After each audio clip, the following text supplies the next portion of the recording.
I've spent a long time figuring out the real cost of building a shield like Fortune's from Metal Gear Solid 2. Now imagine deflecting bullets and looking like a boss, or camping like Gara. Here's the deal, our budget is $10,000. Think we can pull it off? Comment below with your guess before the end of the big reveal. Ready? Let's dive in. Fortune from Metal Gear Solid 2 is known for her invisible electromagnetic shield that deflects bullets and explosives. Now this futuristic tech has fascinated fans like myself for years. Now Fortune, whose name is Helena Dolph Jackson, is a high-ranking Navy SEAL officer and a member of Dead Cell. Her codename, Fortune. It comes from her seemingly supernatural ability to avoid death and deflect projectiles. Her primary weapon is a railgun, which complements her defensive shield. But how does it work, and can we really replicate it in real life? Fortune is driven by a deep sense of loss and vengeance. Her father, Scott Dolph, a Marine commander, and her husband, a fellow SEAL, both died under mysterious circumstances, fueling her desire for revenge. Let's quickly summarize how Fortune's shield works in the game. Essentially, it generates an invisible electromagnetic field around her that can deflect bullets and other projectiles. This field is powered by an advanced energy source and is controlled in real time by sophisticated sensors. Think of it like Metal Gear Solid's version of Gara's sand shield. It's perfect for you Call of Duty or Battlefield campers. But first, what exactly is electromagnetism? Now before you phone a friend Magneto, in simple terms, imagine you have a battery and a piece of wire. Now when you connect the wire to the battery, electricity flows through the wire, right? Well, when this happens, something else cool happens around the wire. It creates an invisible force called a magnetic field. Think of it like magic. As soon as the electricity flows, it makes an invisible shield around the wire. Now if you take that wire and wrap it into a coil, like a spiral, the magic gets stronger.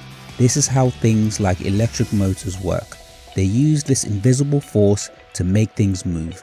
It's also how MRI machines in hospitals take pictures of the inside of your body.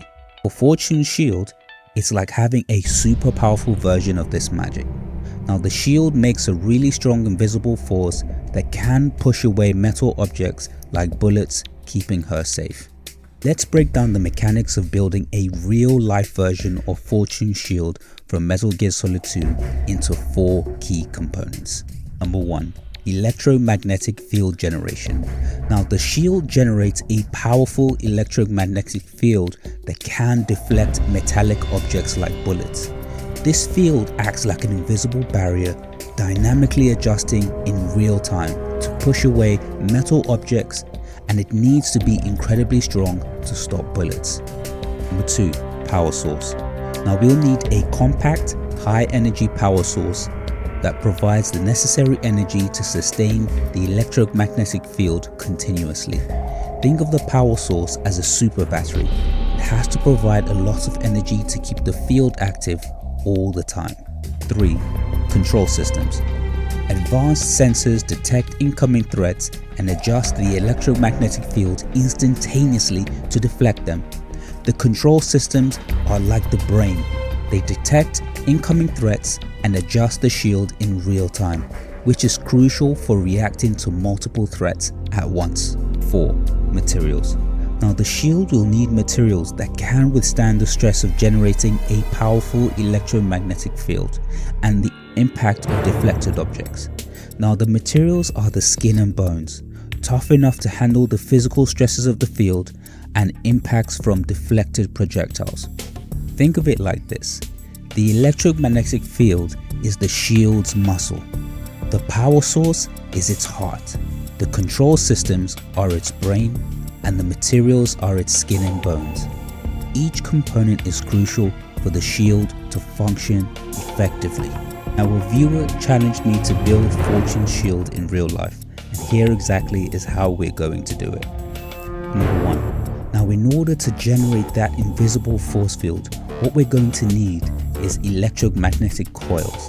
Now these are going to act as the shield's muscle, creating an invisible field to push away bullets or any other metals. 2. we'll need a power source.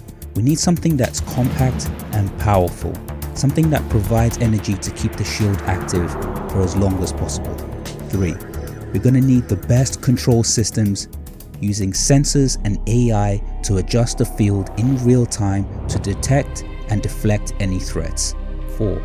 We're going to use materials that are tough like graphene, and we're going to use superconductors to make the shield as durable and strong as possible.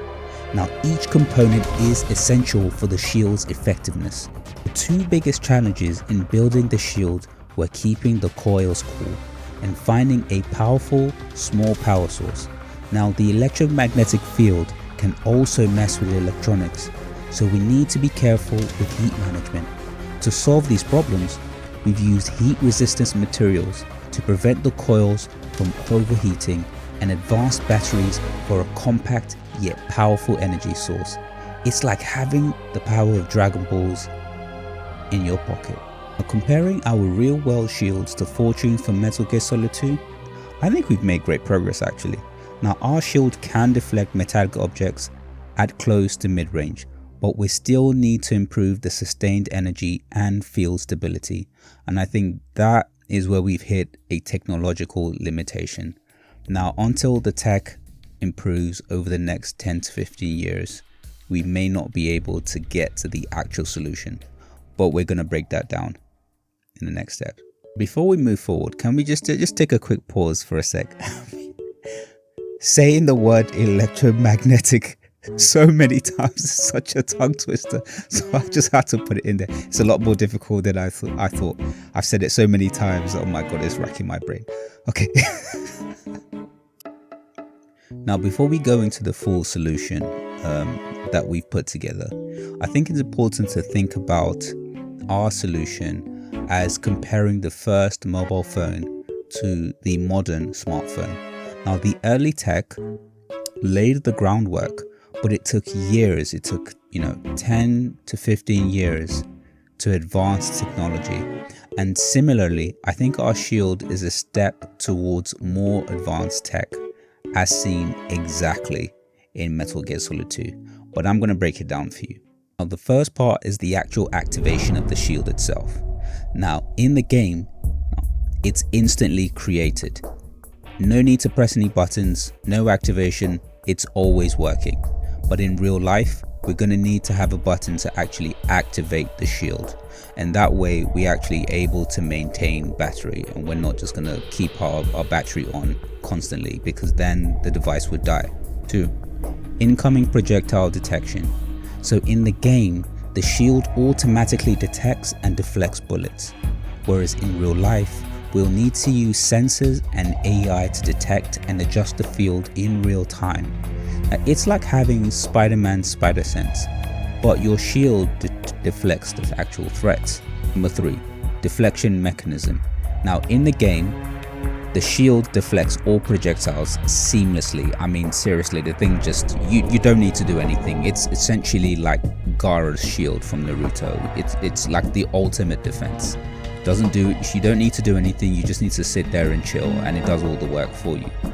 Now, we can't mirror that exactly, but in real life, our electromagnetic field deflects metallic objects, but it has effective ranges.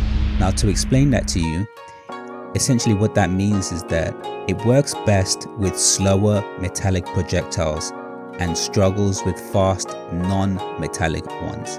I'm going to go into a little bit more detail on that later, and I'm going to break it down, essentially all of its effective ranges.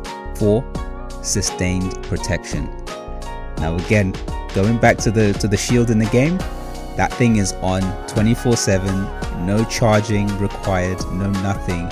In fact, Fortune didn't even know that it was on her at the time. Somebody, Ocelot snuck it on her, and so that thing literally just has a permanent nuclear battery the size of a pocketbook. Unfortunately, we don't have that. So what we have to do is use a high-powered compact battery. But again, that's going to have a finite lifespan, so you will need to charge that, and you will need to manage your battery life. Now the key difference is our real life shield has limitations in power and duration. Now while the game offers almost infinite protection, we need to manage the power carefully and only activate the shield when it's actually necessary. Now let's picture a real world scenario. Now imagine you're walking down the street on a sunny afternoon and you notice something suspicious. Your heart races as the person pulls out a knife and they run towards you. You quickly press the button on your device. Within a second, the electromagnetic coils start to hum, creating an invisible shield around you. The air buzzes as the sensor detects the incoming knife. In an instant, the AI system adjusts the field and the knife is deflected, flying harmlessly to the side. Now to the attacker, it would feel like trying to push two strong magnets together, a sudden powerful force pushing the knife away. But oh no, the danger isn't over. Now your attacker takes a step back, they pull out a gun and they take aim. Now the electromagnetic field reacts, pushing the gun away before they can even fire. The attacker feels like an invisible hand is forcefully shoving the gun to the side, messing up their aim. Now if they manage to fire a shot, the shield at close range is strong enough to push the bullets away, just like how a strong magnet can alter the path of a small metal object. As the attacker moves to mid-range, the shield still alters the bullet's path, making it less likely to hit you directly. But at long range, the magnetic field gets much weaker, and it can't change the path of a fast-moving object like a bullet effectively. The whole system works together. The electromagnetic field gives you immediate close-range defense and some mid-range protection. Now this high-tech shield uses up lots of energy and fast, and is designed for short critical moments. Now with a solid-state battery pack, you could run the shield for about 3 to 4 hours if used non-stop. Now in reality, you'd turn it on only when you needed it, so it can handle multiple attacks throughout the day. In essence, the shield is your best friend in a knife fight or against close-range assailants. Now it can handle gun attacks at close range to mid-range, but at long, it effectively diminishes as the magnetic force weakens. The key is to activate the shield only during immediate danger, ensuring it's available when you need it the most. I'll explain to you the reasons why the shield's effectiveness diminishes.